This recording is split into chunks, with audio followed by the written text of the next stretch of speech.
Hello, welcome to this short demonstration of long distance call derived from the Comprehensive Assessment of Leadership for Learning, or CALL.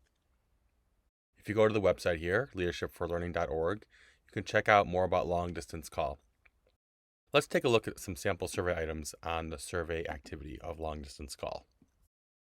All the questions on long distance call are multiple choice, easy to go through. Everything is online. And we were asking about questions within the remote teaching and learning environment. And rather than focus on any one individual person, we are focusing on the work that's being done.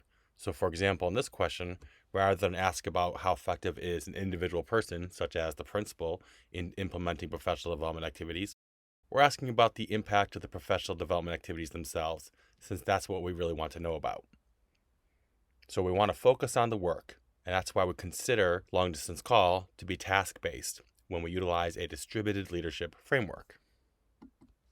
Some of the questions on long distance call will ask about unique practices in the remote teaching and learning environment, such as various instructional modes and practices utilized by teachers to enhance student learning, such as in this case, how teachers use asynchronous activities, computer gaming for independent learning opportunities, facilitating small groups in online forums, and project-based learning and assessment.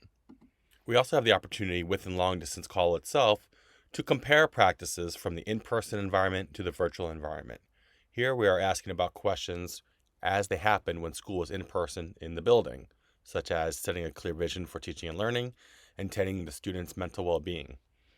And then we'll ask about those same practices, but in the virtual remote learning school environment. So that way, schools can compare practices from the in-person to the virtual environment. And we can see where things have changed. Maybe there's improvement, maybe there's a slip. In any case, it gives us an opportunity to see where there are opportunities for growth and where we want to maintain strengths. When the survey is complete, users have immediate access to their data in the long distance call online reporting system, which we're looking at here in this sample school. So as we scroll down, we can see how the data is presented to school leaders, district leaders, coaches. What we might see here, these numbers are indicating how we're rating in certain areas, and everything's on a 5-point scale. So we can see how our school rated in comparison to the call average, which would be the average of all schools that have answered questions on this survey in this area. And then, of course, we can see how our different roles have rated in this area as well. You can see that the system identifies areas of strength as well as improvement needs. And these are areas that are pulled out from any of the domains within long distance call. So rather than look at every single data point, the system identifies some targeted areas to look at.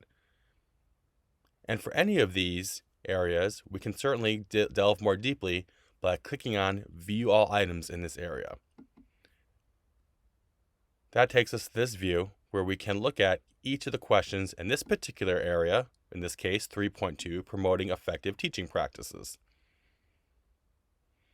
For every question, we get the construct of that question, the item rating in comparison to the average rating overall for all our users.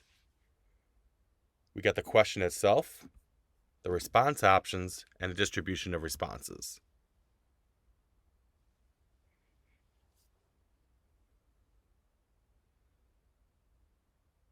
We also can look at the data by domain. As we scroll down here in this tab, View by Domain, we can look at each of the 5 domains numbered there on the left and the subdomains within each domain. The subdomains are the subcategories of each of the larger domains, and these really are the groups of questions. We can click on View Subdomains, open up the domain, and look at those subcategories, those subdomains.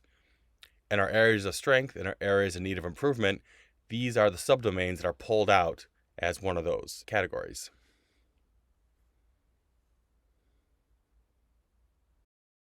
As we scroll down and look at the other domains, as we get past number 5, we'll see that there are 2 additional domains, which are unique to this version of call, long distance call.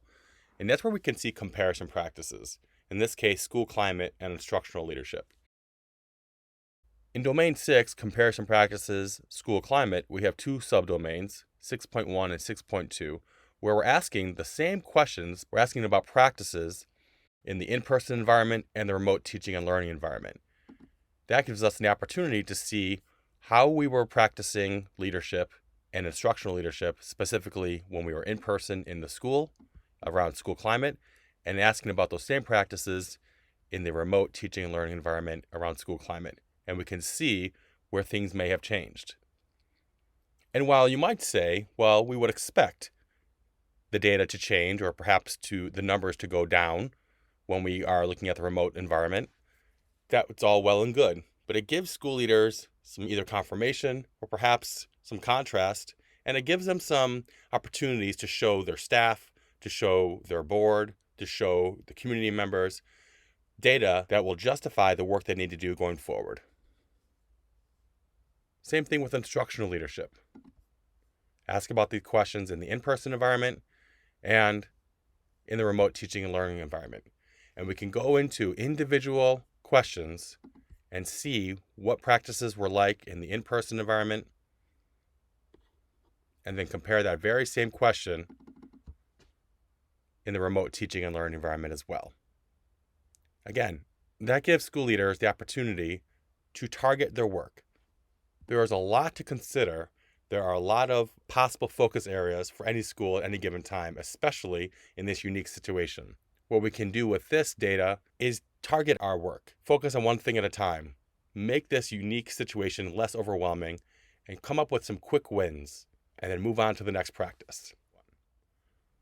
Within the long-distance call feedback system, we also want to give users the opportunity to obtain some strategies and suggestions for what they can do differently in these areas. So, for example, if they've identified this particular area as an opportunity for growth and a target area for improvement, they can click on View All Items in this area, delve more deeply into that area, compare their practices among roles, and look at each of the specific areas within this subdomain. They can also click on View Feedback or View Strategies and Suggestions, and that will take them to this page specifically for this subdomain 4.1, Implementing Relevant and Effective Professional Learning Opportunities. And the long distance call system provides some questions to consider in this area, as well as some strategies and suggestions to consider going forward. Perhaps these are practices that the school's already doing, or perhaps these are things that they're not doing, and it gives them some considerations going forward. But we wanted to make sure that school leaders weren't left with this daunting feeling of, well, I don't even know what to do next. Here, at least they can start to reflect, consider some potential work to do going forward. But they still might need some additional support. And we can offer that as well. When you go to the leadershipforlearning.org website, you can learn more about the Leadership for Learning coaching process, which combines practical data and customized support. This is a coaching process that can be used for any version of call, especially long-distance call, because certainly school leaders don't have all the answers in this unique environment. And to be honest, the coaches in the L4L coaching process don't have all the answers either. But we're not going to pretend that we do. We're not a consulting service, and we're not going to train people on what to do differently. But we are going to work with you, and we're going to rely on that action-based data that comes out of long-distance call and create a customized support for you depending on where your needs are. As we look at the L4L coaching process below, you'll see this is not groundbreaking work. The process is pretty straightforward. We administer a long-distance call in step 1. We engage in a group data debrief session to identify target areas for improvement. We then engage in action planning. And we're not going to create a separate action plan. We're going to create action steps to be combined with an existing school improvement process and school improvement plan. We do not want to add additional work to the school leader's already busy workload. Then, with our coaching support, we help implement these action steps, not by doing them for you, but by supporting you in your ability to build leadership capacity in others and help with the implementation of these action steps. We engage in ongoing coaching support over time to identify potential barriers, to work with school leaders and how they could be approaching this work overall, and to check in and make sure they have the support that they need. And then, eventually, we want to re-administer the assessment and determine where we've grown, where we still need to grow, where we've maintained strength. It gives us an opportunity to engage in ongoing school improvement work. Thank you again for your time today to learn more about long distance call. Please visit the website leadershipforlearning.org to learn more. Thank you for all that you do, and best of luck with everything.